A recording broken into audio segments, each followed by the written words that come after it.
Un saluto dal dottor Palmas. Questa radiografia ti mostra denti incollati su impianti stile anni 70 con le viti da legno avvitate nell'osso e sopra delle protesi incollate sugli impianti. Quello che succede è che la perimplantite inizia e avanza. Quello che succede è l'osso se ne va. Dobbiamo ora reintervenire e rifare una chirurgia correttiva. Per di più la piorrea è andata avanti anche sulle radici naturali, ci ritroviamo che il paziente sia masticato con questi impianti ma non ha fermato i suoi problemi.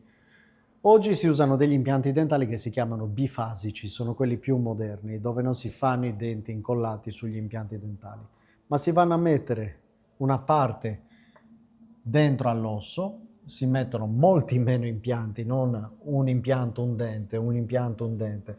Si mettono 4 impianti qua nella parte anteriore, si sfrutta la parte posteriore per mettere degli impianti pterigoidei e si fa una protesi che è facile poi da pulire. Perché se io metto tutti questi impianti con i denti incollati io non riesco a passare il filo, non riesco a tenere igienizzato. Quello che succede se io non vado a igienizzare almeno una volta al giorno, dopo i pasti, tra gli impianti dentali e la protesi artificiale, che poi si innesca la perimplantite.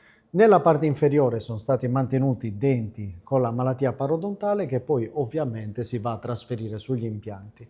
Io sono dottor Palmas, quello che ti ho fatto vedere è un caso di denti fissi incollati su impianti monofasici, una tecnica, fa attenzione, che viene utilizzata ancora oggi da tanti dentisti, soprattutto cliniche che fanno la chirurgia implantare, si chiama scuola italiana.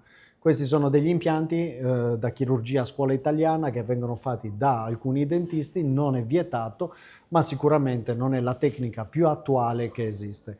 Io ti faccio un saluto dalla Moldavia, dove noi usiamo impianti bifasici, non denti incollati, ma denti avvitati su impianti dentali. A presto.